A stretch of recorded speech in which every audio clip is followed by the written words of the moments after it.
Good to see everybody. Welcome back to the veneer and to fall football, and excited to be here. We've had 4 practices so far today and a pretty extended walkthrough. It's been really different, as we all know. It's been really, I think, hard on the guys, all the uncertainty, the mental strain that they have on them, the anxiety of not having a lot of answers. And it's one of the few times as a football coach where you don't have a lot of answers to give them. And I'm a big believer in controlling what you can control. And that's what's in front of you today. And that's why I've been so pleased with the guys, with our practices that we've had so far. When you go out and watch practice, it's fun because they're just running around, flying around, making plays, communicating. They're having a blast out there with their family and with their guys that they spend all this time with. And but then at the end of the day, they do what a lot of us do: see the news, see the reports and stuff of some uncertainty of whether or not we're playing, and that weighs on them. I know it does. And so we try to take that away from them by going about our business. We have very, very short window between fall camp starting and when school starts. And so we've done as good a job as we can with the time we have, with the information and the knowledge that we have, to make it as much about just football right now until we get to Sunday, and then we start school. Will we hear something before then? I'm not sure. I know that our kids want to know, but I know this, between the docs that we've had here with our guys and with Matt Thomason and his crew, we have an extremely safe environment here. We follow every protocol. It's pretty cool to watch our older guys help our younger guys, making sure that we have masks on, making sure that guys are keeping social distance. And it's been, a new normal that is different, but pleased with how the guys have handled it thus far. So we'll open it up for questions. All right, we'll start with Scott Fritchen. Yeah, Chris, it's been reported that the Big Ten Conference is going to move to their football season in the spring. I was just curious, if the Big 12 were to do that, how would it affect you guys, and how important would it be to actually get a football season in 2020? It's a great question, Scott. One of the things that we would like is some clarity to what they do in no matter what. If we play in the fall, here's when we're starting. We're having a non-conference game. Here's the conference schedule. All those things. That's going to be as normal as we can get. If it moves to the spring, what is the fall? Are we having a spring ball right now? Is this time that we're going to use with the guys? Is it time that you don't want to send them home? Because I really believe that the environment that we have at K-State and the environment we have in Manhattan is the safest place for these guys.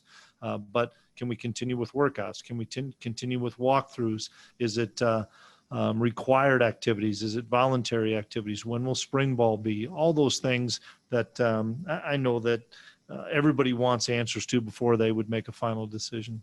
And also on last Monday, you said that the team was going to go through COVID testing. And I was just curious the results, how many players maybe tested positive. We did not have any last week before we started camp. A bunch of us, or all of us, are going under testing again tomorrow. We did it, I can't remember, 9-10 days ago, something like that. And we didn't have any positive tests, which told us the protocols that are in place here are extremely, extremely good. And then from here on out, it was going to be every Wednesday. And so I'm losing track of days, Scott, but I think tomorrow would be the first time we test again after camp started. Let's go with John Kurtz. Yeah, Coach, you alluded to this a little bit, but, Trevor Lawrence started the discussion and the argument about, hey, players would be safer in this kind of environment. How much do you buy into that the best thing for these guys is to be in this sort of environment, and what kind of consequences would there be if there's not the structure of football there this fall? Well, regardless of when football is, I really believe this is the best environment. When I say when football is it September 12th, 19th, 26th, October 10th, or go on into the spring? I think this is the best environment because we have great medical professionals that are on top of these guys and they're following the protocols, all those things. And so I really believe that this is the best environment. I worry about kids that go home. We have a number of kids from Georgia, a number of kids from Texas. I know those places have become hot spots and the bigger communities and so forth. And, you can get COVID anywhere. Don't get me wrong. You can get COVID anywhere. But, they're going to get fed here. They're going to get their education here. They're going to have their tutors here. They're going to have their mentors here. They're going to have all the amenities that they need to be successful. Plus, I know that the little thing of our face-to-face interaction with these guys since we started last Friday has been so helpful to us as coaches, and I believe to the players as well. You can only do so many Zoom calls with somebody, and sooner or later you got to get that face-to-face interaction. And so it's been so fun to see all these guys on a daily basis, whether it's at a practice, in the position meeting, in the dining center, wherever it would be. One quick question I had on the structure of practice. Are you guys able right now, based on the NCAA recommendations and guidelines, to actually practice 11 on 11 right now when you're out there? You bet. We've had our normal practice now. Because of how we do things, it probably helps us because we have our double rep and 2-team system. So there's half the team on one end of the field, half the team on the other end of the field. So there's plenty of space because we've been on the grass all the time. It's been really, really good. And so, no, we've been able to do everything that we had done in the previous year. Let's go, Kellis Romanet. Hey, Chris. Good to see you again. Good seeing you, fellas. I assume the answer is yes, but if it was up to you and your players, would your decision be to go ahead and play this season right now? Yeah, it would be. For myself, the coaches, the players, I have a leadership council. We met, I think it was last night. They all want to stay safe. They want to do it the right way. They want to make sure that we have great protocols in place with testing, with social distancing, with masking and those things. And we hadn't gotten into travel and those things, but I knew those were coming down the pipe a little bit. But they want to play and they want to compete. And, especially these seniors that you only have so many opportunities to compete that it's pretty special when you go into your senior year. And those are guys that I'm really hopeful that going to get an opportunity to compete.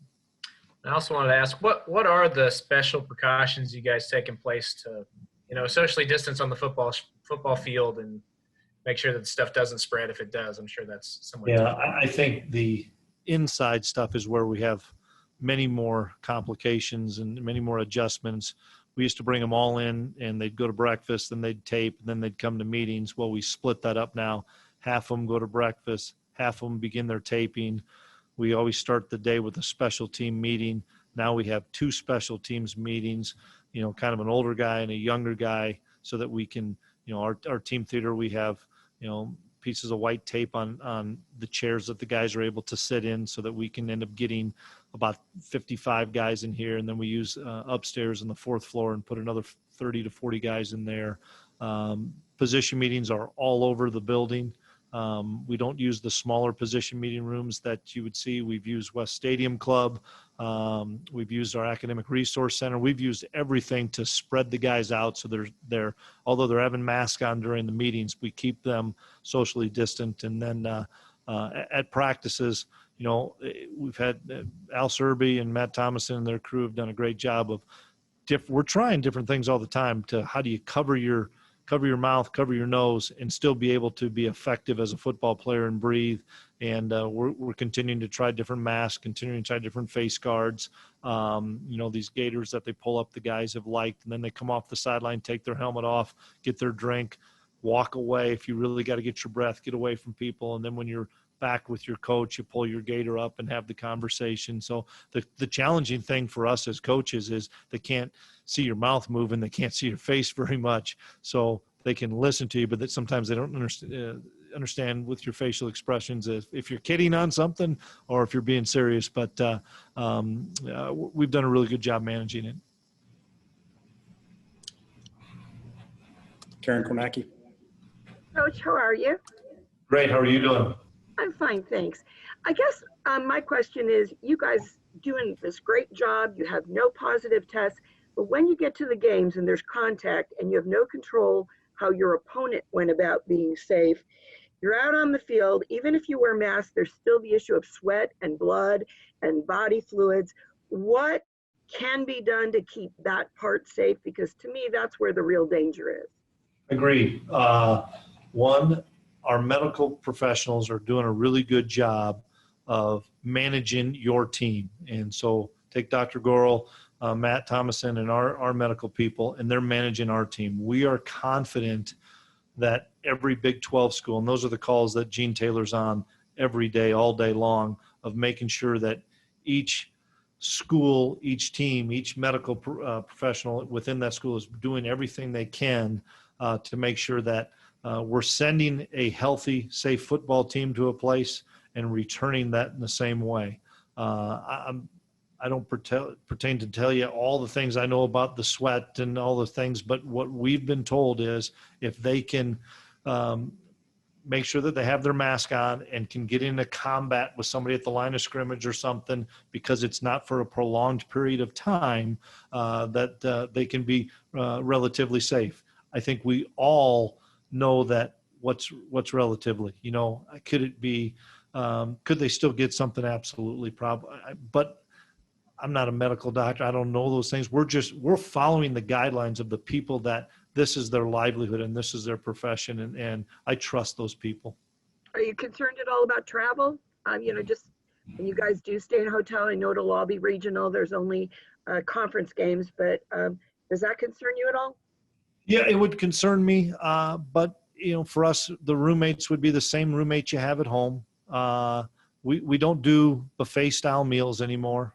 Everything is either plated or served to you, like even right now.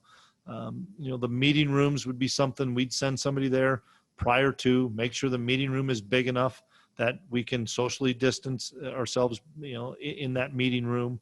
All things logistically that have to take place before we get on a plane and make sure we know we're going, or a bus. Are we going to bus to an Iowa State or an Oklahoma? I know those are things that are even being talked about. Thanks, Coach. You bet. Larry Kirkhoff.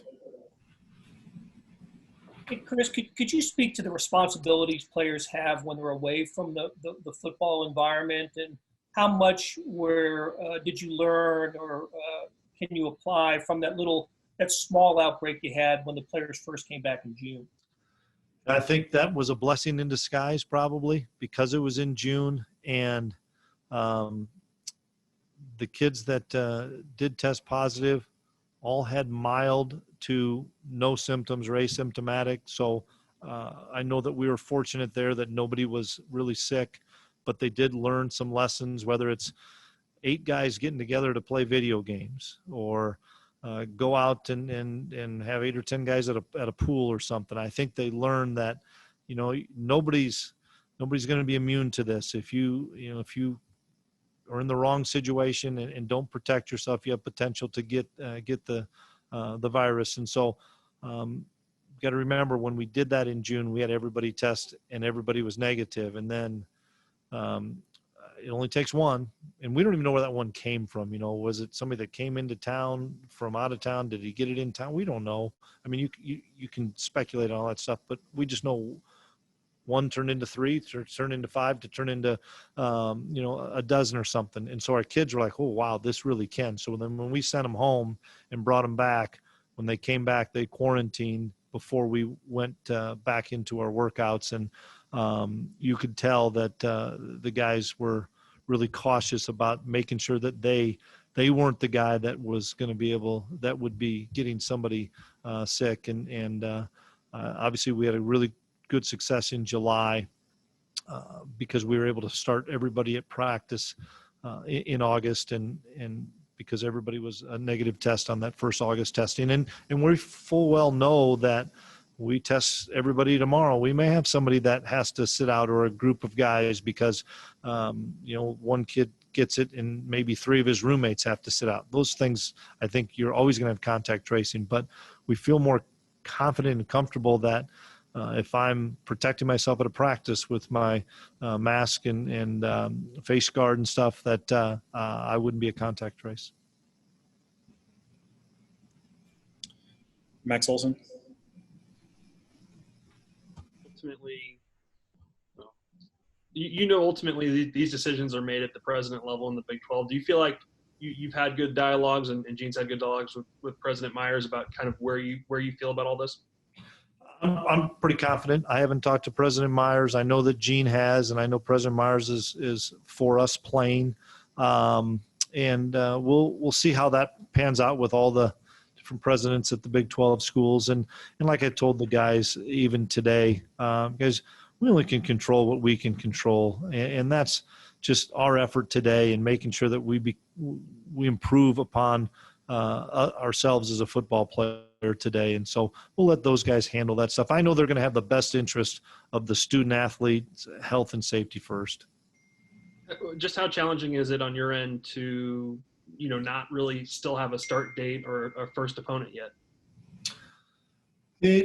We're close. I mean, we know approximately when it would be. I doubt it would be the 5th. I think it'd be more likely the 12th or 19th. So we're in camp. Maybe a week earlier than if we'd have played the 5th, we'd have been on time. So they know that it'd be a mid-September. So we're also smart to understand, we didn't have spring ball. We didn't have any time with them in the summer. So we're probably slowing our installation down. We've built in a lot more days off so that they can get their bodies back and keep their minds fresh. But make no mistake, every day you go out there or every day there's a position meeting, because we don't have team meetings, guys. I mean, we had one right before we started, and we had that in Bramlage because we just don't have the space for it. The position coaches are talking about this stuff all the time of, hey, control what you can control. We'll let the powers to be make the decisions. Everybody knows, Gene, President Myers know that our kids would like to play. And so we'll just see how it plays out. Cameron Bradley.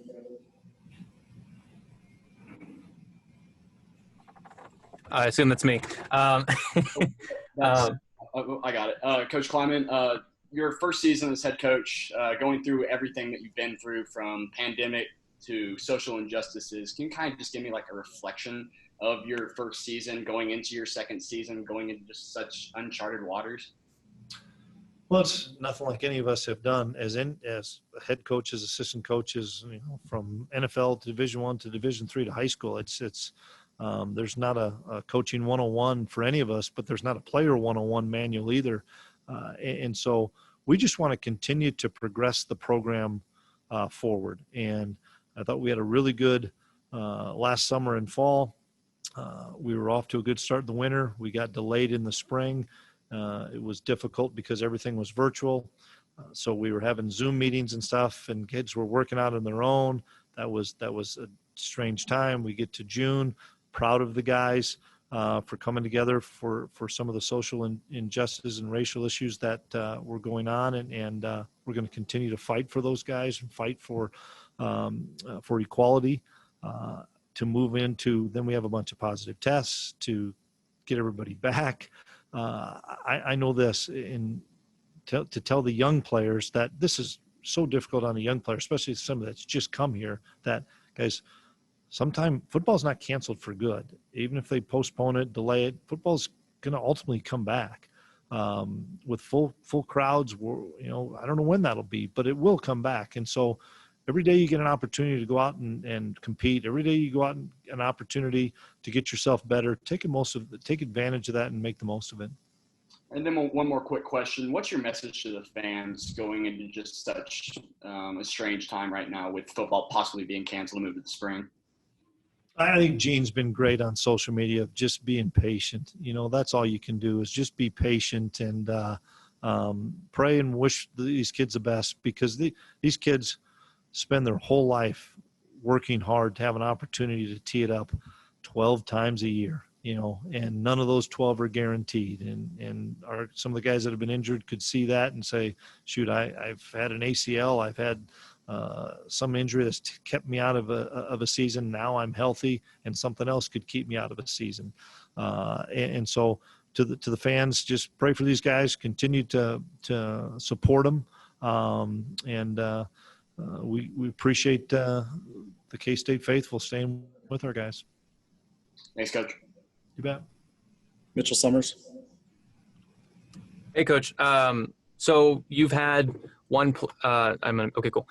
You've had one player opt out, Jonathan Alexander. What was your reaction to him opting out, and have you heard any more players that are looking into that? Well, I supported Jonathan. He came in and visited with Coach Malone and I, and just didn't feel comfortable, and needed to do some things for himself. They felt more comfortable, and that's all there really was to it. And we said we supported him. You're still a part of the K-State football team. It's just going to be from kind of virtual or from afar now. And he's going to get a degree in December. So we're excited, and we challenged him to continue. And he's a good student anyway, but we challenged him as a student to make sure that he was the best student he could be so he could get his degree. And then we're excited about getting a chance to continue to visit with him throughout the fall. But ultimately, if that's the plan, and I assume it is with Jonathan, of getting him back for 21. Jonathan's got a redshirt year, so it's a little different for him.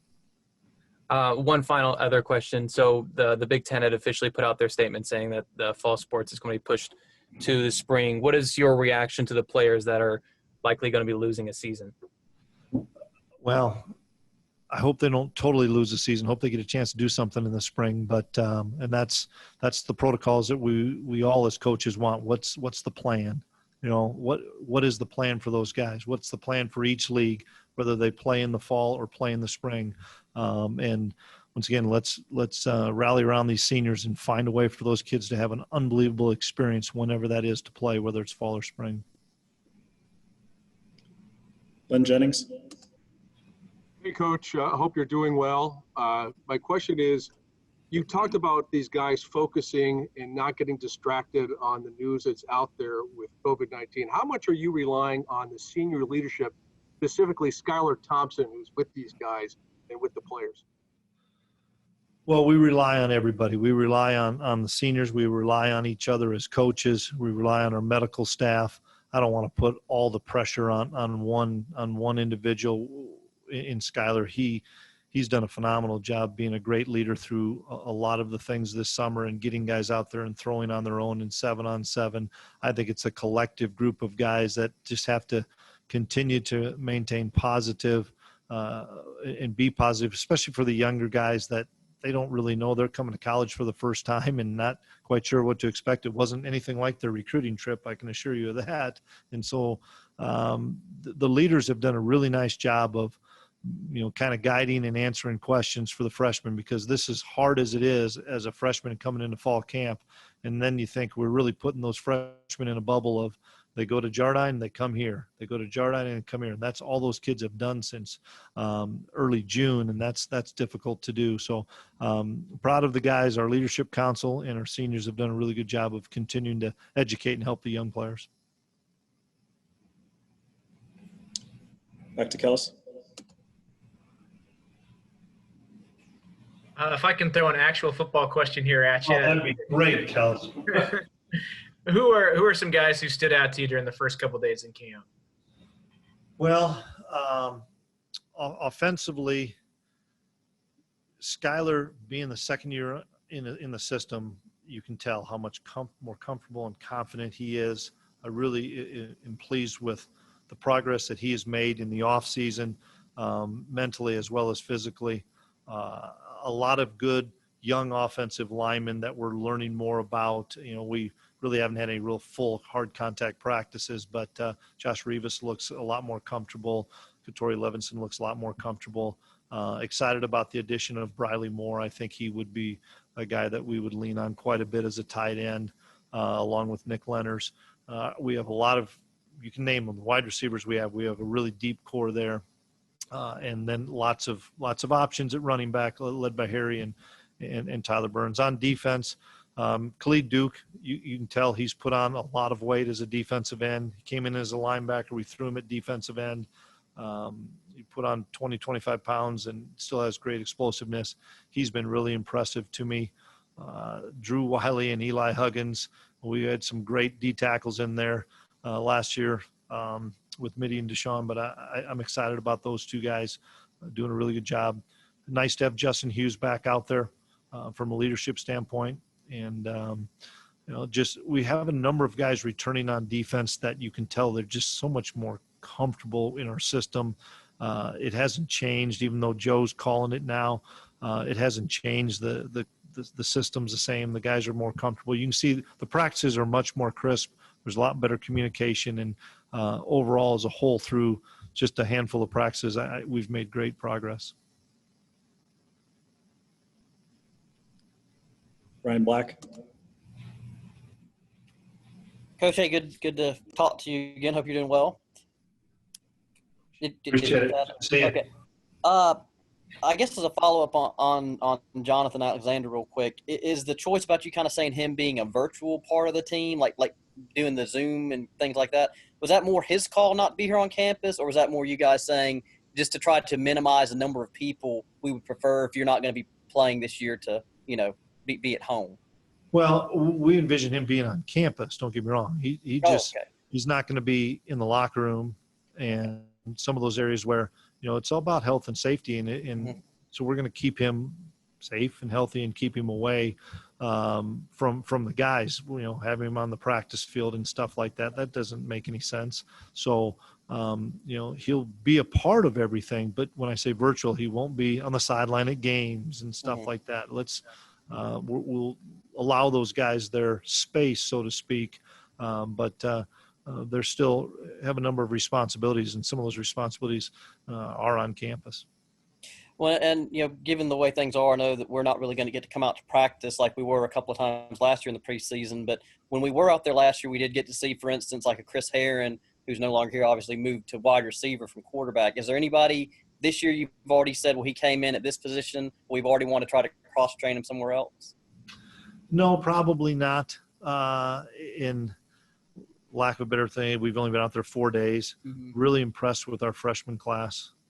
We have some really talented kids, especially a couple of running backs that I think are really electric kids, and some defensive backs that get the game. TJ Smith would be a kid that would help us this year. He just understands the game of football, but credit TJ, he works his tail off at it from the mental standpoint. So, but right now we wouldn't move anybody. We like where we're at. Got time for a couple more. Go, Arnie.